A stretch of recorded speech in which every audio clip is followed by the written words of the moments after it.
Hi, welcome back to Advice for F-Holes. Today we are going to explore new positions.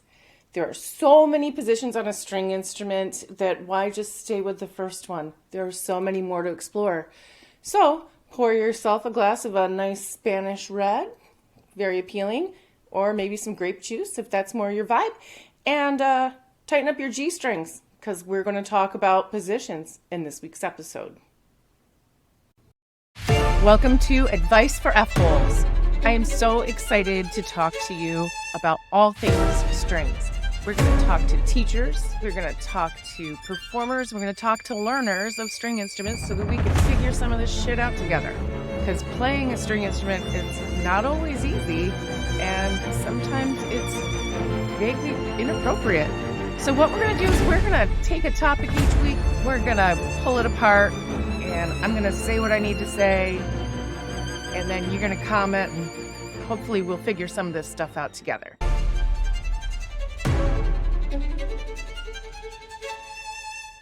I'm your host, Tracy Emerson. I've been teaching strings for over 30 years. I started playing violin back in third grade, and there are a lot of great things that I've learned over the years, a lot of great things I've shared over the years, and still so many things that I'm puzzled about. So I hope you'll join me on this adventure as we figure some of this out together. Welcome back. Okay, I guess I'm going to have to set this down in order to demonstrate the different positions on a violin. A lot of what I'm going to talk about today is exactly the same thing for viola. Only violas, you got a little bit more arm to deal with getting around that big instrument. Cellos, your positions are slightly different, but the same ideas are going to apply as we talk about where to find each one of those positions. So it will apply to you as well, and a lot of the techniques for finding those different positions and getting comfortable with that are going to be the same. So I'm going to grab my handy dandy violin over here, and we're going to first of all talk about why your teacher fussed at you for all those years about having a perfect hand shape. Okay, so we talk about not having pizza wrist. We talk about not squishing bunnies. Personally, my favorite was when I started, it was don't squish the tomato. So that definitely has a visual to it. Whatever it takes to keep that wrist nice and straight and flat back here. The thing we're going to talk about with that is you are supporting all four fingers at the correct angle, okay? And that's basically what we want to start with on each string. We've talked about string levels with your elbow before, okay? And how that's got to adjust. And what we're doing is basically we are supporting all four of these fingers so that they have the correct shape.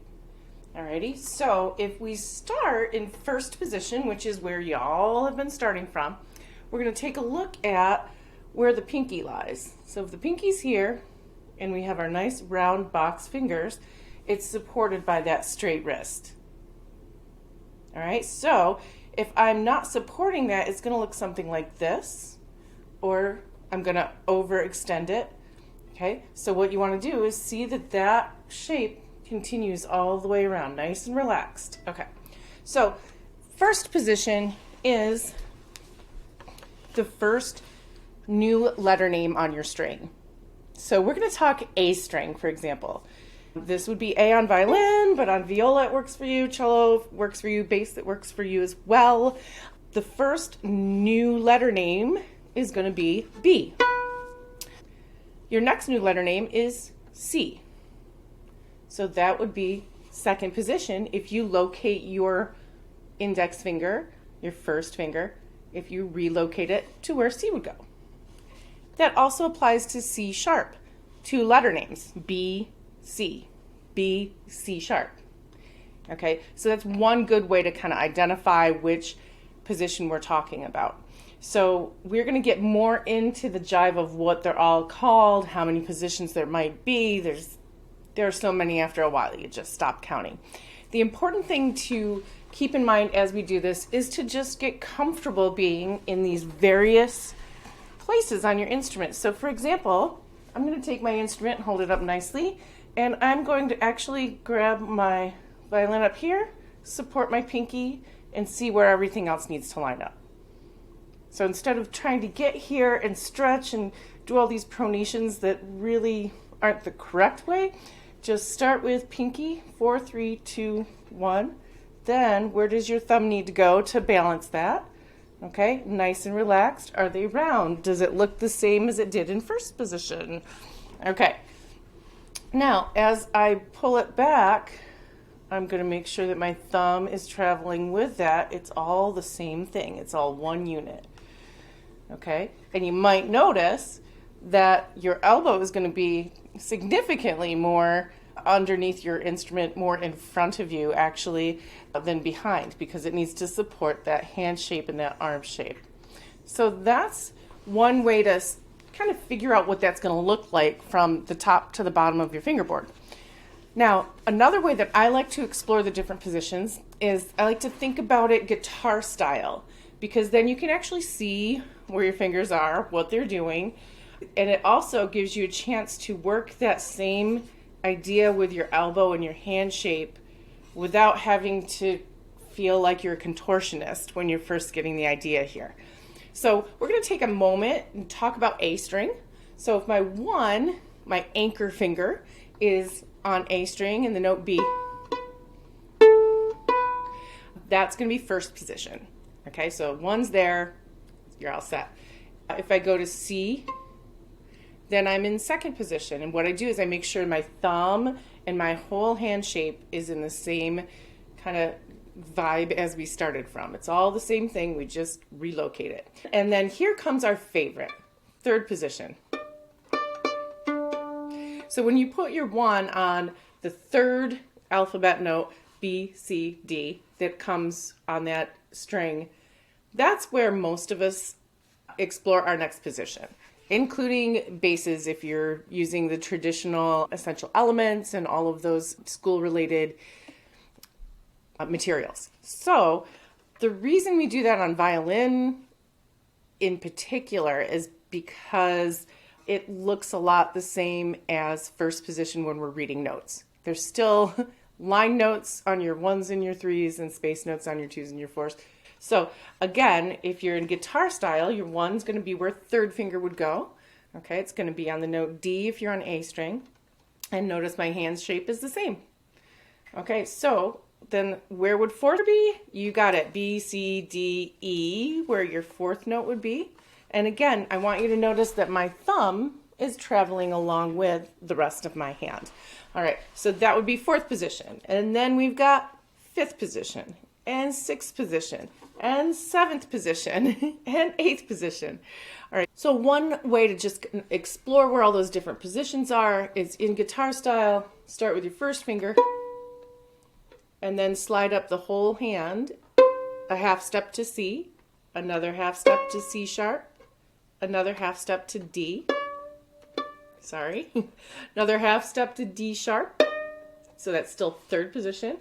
Now we're bumping it up to fourth position with our E. Fifth position, because the next note is F. B, C, D, E, F. Okay, fifth position. Okay, F sharp, still fifth position, different attitude. Sixth position, G. G sharp, A. Seventh position. All right, so as you know, A is an octave from the open string. So we start thinking of our positions, and I want you to notice that I didn't stretch my pointer finger. The whole thing is one unit. It's going to look the same from top to bottom. And that's where we sometimes get a little lost when we're first starting to explore new positions. We get a little bit contorted with those finger patterns instead of just keeping it simple, really simple.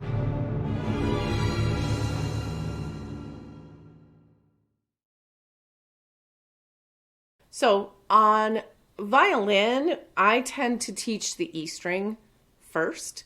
On violin, I do that, and then viola, the A string. Here's why.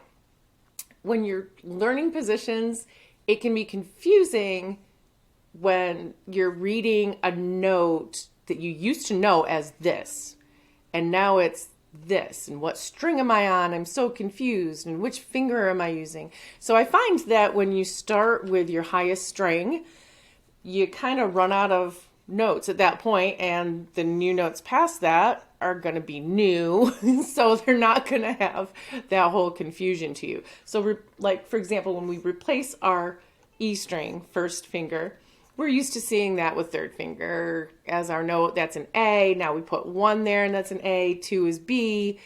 It seems a little cloudy, but I think that's only 2 notes to kind of, rethink.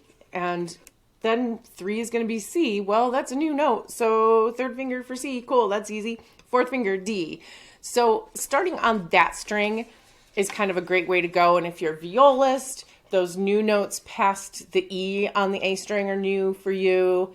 Basses, we know that, we love that D scale where you get to go all the way up to C, C sharp, D in third position. Cello players, sometimes we kind of go right past that and go right to fourth position with you. There's so many different ways to kind of introduce where the position goes on your instrument. So make sure you're paying attention to whatever your private teacher is discussing with you or your teacher at school, because eventually you'll get it all figured out.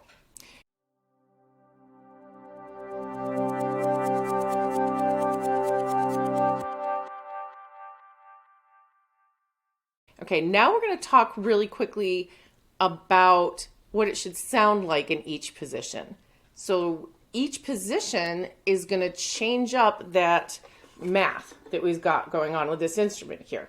Okay, so that proportion of your fingers is going to be smaller and smaller and smaller as we get higher on the fingerboard.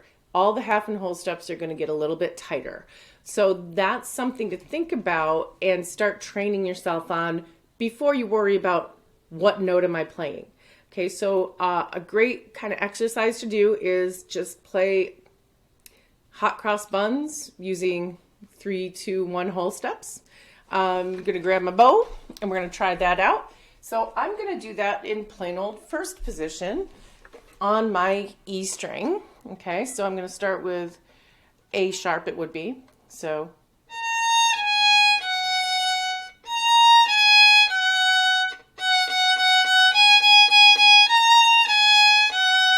easy peasy. Okay, now when I change it up here, and let's say I'm about 5th position-ish, I'm actually not going to label what position. I'm just going to take my anchor finger, find a new spot.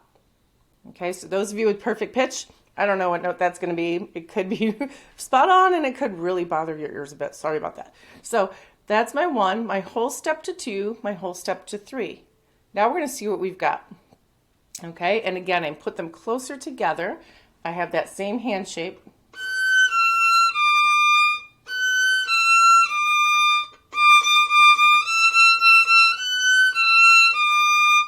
So if I had used the same spacing as first position, I would get something more like this.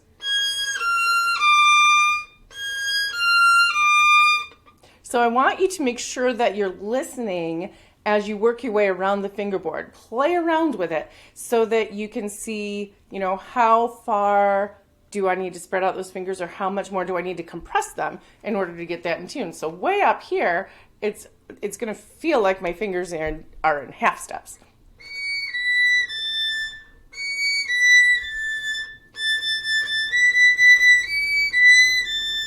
That last one was too far of a stretch. So as you can see, when we experiment with different positions, I want you to have fun with it before you go and get all the note reading going and where does my finger have to be. In my next episode, we're going to talk about that. We're going to talk about once you're there, what are you going to do? How are we going to approach note reading? How do we actually get from one position to the next, which is called shifting? So that's a really crucial step in being able to be flexible between positions and make great technique and make a beautiful sound and great intonation in every position.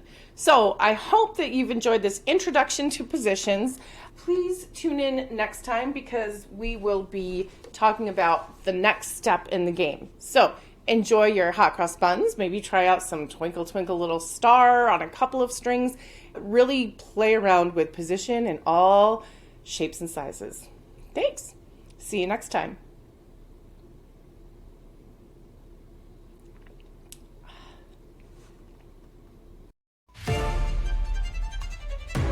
Thank you for listening to Advice for F-Holes. Please subscribe and share your comments below so we can have a great conversation.